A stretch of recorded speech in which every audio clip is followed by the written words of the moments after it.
He said to them, "You belong to what is below. I belong to what is above." Good evening, brothers and sisters. You know, we sometimes, or most of the times, divide according to spirituality and the church of those who is good and who is bad.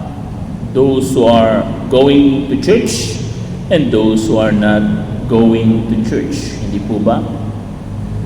Minsan, ganun natin pinapakita o hinahati yung iba't ibang uri ng tao.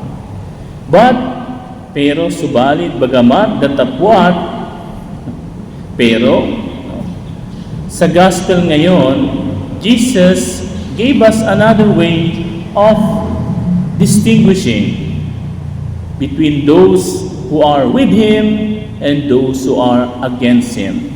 By what? By saying, if you belong to the world or you belong to Him, no? Or you belong to the above. Sabi niya dito, you belong to what is below, I belong to what is above. Why did Jesus say that? Bakit sinabi ng Panginoon, ako'y sa taas, kayo nasa baba? No? Because, no? Iba ang pag-iisip ng mga nasa taas kaysa sa baba. Of course, He's talking about the kingdom of God and the kingdom of the evil one and the world. Alalahanin natin, no, that here, Saint John, who is the evangelist of the gospel, no, uses the world as in a strong opposition to God's will and command. No? Alalahanin natin, lalong-lalo na sa mga nagbabasa ng Biblia, that Saint John uses the world in two different meaning. No? World as in kung saan tayo nakatira. No? Kaya nga diba, sabi rin na sa first chapter of Saint John, ano sabi doon?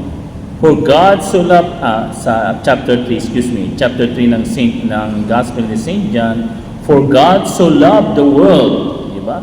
He gave His only Son. No? So He uses the world there as this physical or what surround us. But now, in this discourse between the Pharisees, He uses the world as in contradiction to God. No? Kaya nga, no, sabi niya, no, meron siyang introduction. But you will die in your sin. Mamamatay kayo sa inyong kasalanan. Yun lang naman. No? How can you distinguish those from above, from the below? Only 3 letters. S-I-N. Sin. Anong klaseng sin? Malaki bang sin o maliit na sin? No? Of course, when you talk about sin, no, it is all, no? Sabi nga sa Bicol, gabos. Sa sa Bisaya pa, tanan, tama ba? Sa Tagalog, lahat. Sinabi mong sin. No? Yan na nagdi-distinguish, no? Kapag ang isang tao ay napapalapit sa Diyos, mas nakikilala niya kung ano ba talaga ang kasalanan. Pero pag ang isang tao ay lumalayo sa Diyos, malabo para sa kanya kung ano ang kasalanan. Hindi po ba? Kita ninyo, nung kayo'y hindi pa nagsisimba, nung kayo'y hindi pa lumalapit sa Panginoon, hindi po ba? Para bang yung ginagawa ng iba ay justifiable. Para bang yung ginagawa nila ay tama naman yun. Dapat lang yun. No? Pero, habang lumalapit tayo sa Panginoon, nakikita natin, ay, mali pala yun. Ay, hindi pala tama yun. Ay, kasalanan pala yun. Yun yung tinatawag na sensitivity of the Holy Spirit na tinatawag. Yung bang alam mo na kung ano yung kasalanan at hindi. Alam niyo po, it is very difficult for one who do not pray, for the one who has difficulty in his or her sacramental life to distinguish between sin and not sin. Kasalanan at hindi kasalanan. Yung mga tao sa mundo, okay lang. No? Magnakaw ka dyan, magsinungaling ka dyan, no? Manuntok ka dyan, no? Mag-ano ka. No? It is good for them. But for those who knew and who are near to God, no? Alam natin. No? At pinagsisisihan natin. No? Of course, hindi naman tayo lahat perfecto. No? Pero alam niyo, pagkakaiba ng nasa Panginoon at wala sa Panginoon ay kapag ka nagkamali ka, no? Alam mo at humihingi ka ng tawad.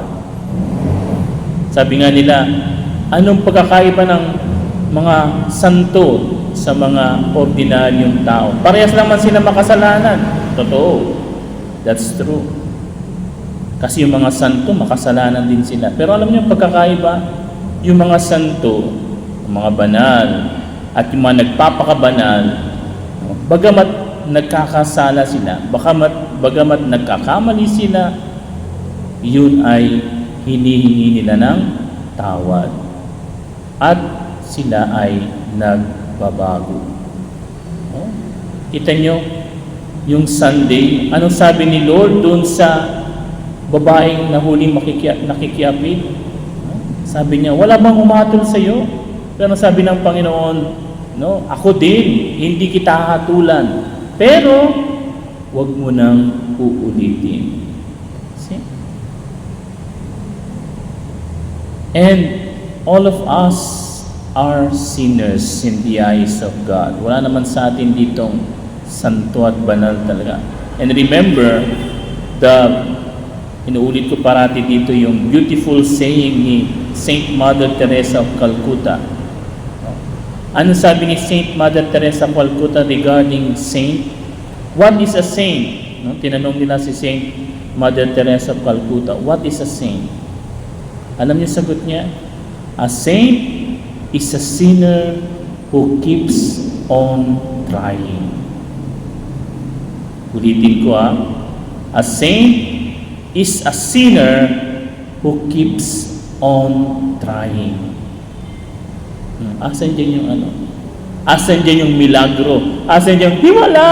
Nasa ng himala? Di ba?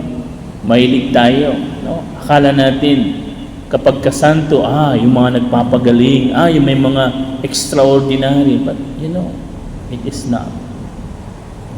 Holiness does not come from extraordinary things or manifestation. No? Nagpapagaling na ganito, no? Ang daming na-convert. No?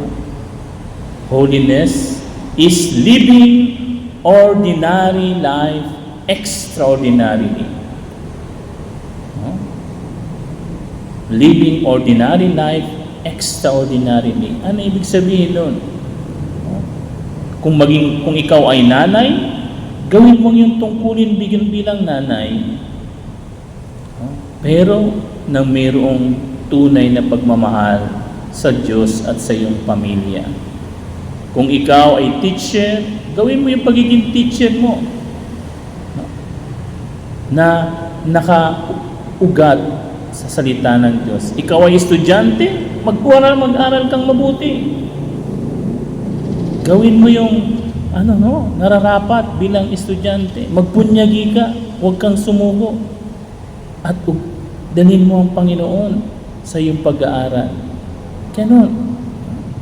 Hindi naman, mahirap ba yun? No, it's not. We only have to put God, not sin in ourselves. Alalahanin natin yun, no? Mga kapatid, lalong-lalo na ngayon na malapit na ang Holy Week. No? This Sunday is, anong tawag? Palm Sunday.